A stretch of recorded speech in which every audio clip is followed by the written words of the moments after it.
Hello everyone, welcome to my YouTube channel. My name is Amok P. Gutimat, and today I'll be explaining a concept regarding how to implement sliding window protocol with post acknowledgement with retransmission protocol.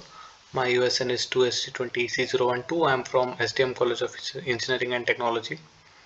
So before practically implementing the concept, let's understand what's the theory behind it. Upon the completion of this video, the viewer will be able to understand about the drawbacks of stop and wait ARQ protocol, what's the need for sliding window protocol, and understanding the working of sliding window protocol. So basically in protocols we are having two types of channels, that's noiseless channels and noisy channels. In noiseless we'll be having simplest and stop and wait, whereas in noisy channels we have stop and wait ARQ, then we have go back and ARQ, then we have select repeat ARQ. The go back and ARQ and select repeat ARQ are the sliding window protocols which can be utilized over here. So the idea of stop and wait protocol, or we can say go back sliding window protocol, is very simple. After transmitting of one frame, the sender waits for an acknowledgement before transmitting the next frame. If the acknowledgement does not arrive after a certain period of time, the sender times out and retransmits the original frame. Suppose we are having, let's consider a scenario where we are having a sender and a receiver.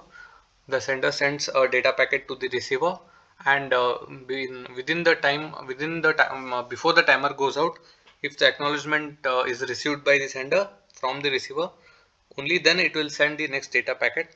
If the receiver fails to send the acknowledgement within the timer, and if the timer times out, then the sender will retransmit the data packet, and only after receiving acknowledgement within the before the timer times out again, only after that the next data packet will be sent to the receiver.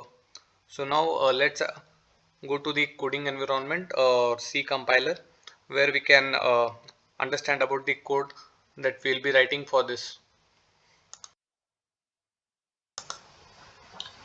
So here I have opened my code blocks environment, and let me explain you all what's the code. So here I have included the standard libraries, so that's stdio.h and stdlib. Here I have initialized my s equal to 0, acknowledgement bit ACK, and a timer bit which I have initialized to int. Then I have a here condition where printf will be transmitting frame, and s is equal to s plus 1, which will be the rollback condition. Then I have a timer condition where it will be, if timer is expired, it will print the statement if timer is expired, yes or no, and it will take input from the user whether the timer has expired or not. If timer is equal to 1, then it will, the s value gets updated, and it will go back to here. And suppose the timer is not equal to 1, then it will print the acknowledgement number, that whether you have received the bit or not, and then it will take input from the user. And if acknowledgement bit is equal to sent value, it will go back to uh, here again, it will go back to here. Otherwise else it will go back to the timer and check if timer is equal to 1. So let me run the simulation for this.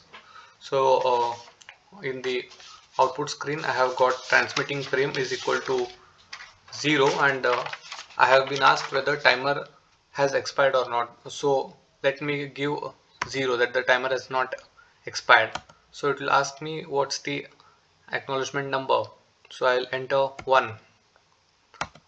So it will be transmitting frame 1. It will ask me again if timer has expired or not. I'll give it 0, and it will ask me again the enter acknowledgement number. I'll give it 1.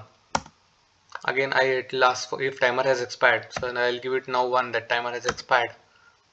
Now it will retransmit again the same frame, that because the timer has expired and the acknowledgement bit has not been received.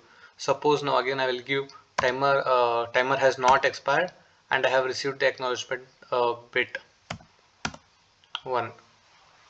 So now again it will ask if timer has expired or not. So, and this process continues again and again. So now let's advance to the receiver side block of the code, where I have utilized this made use of I have included standard libraries. Then I have initialized rn and my rn to 0. Then I have declared int sequential numbers as int. Then I have printf statements where it will be printing expected frame number, and then it will ask me what's the received frame number.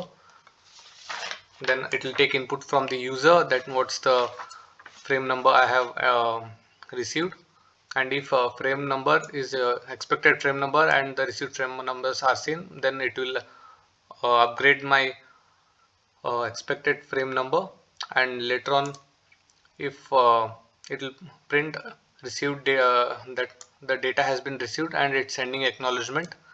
Otherwise it's discarding the receiving data and sending acknowledgement back. So let's see its simulation. So the expected frame is 0, and I have to enter the received frame number. So suppose I enter 0 that I have received. So it will say that I have received the data and I am sending acknowledgement bit 1 back to the sender side, and now the expected frame has been updated, and now it's asking me to enter what's the received frame number. Now I will enter 1. So it will say I have received the data and it will be sending acknowledgement 2. Now the expected frame number is updated to 2, and I have to enter the received frame number. If I enter 2, again it will send back acknowledgement, and now we'll be expecting frame number 3. Suppose I give that I have entered the received frame number as 2, then it will discard the received data and it will send back acknowledgement 3 stating that send me back the third frame. Therefore the expected frame will be number 3. And suppose if I enter now that I have received the frame number 3, then it will advance to the frame number 4. So in this manner uh, the sliding window protocol with positive acknowledgement with retransmission protocol works. Thank you for watching my video.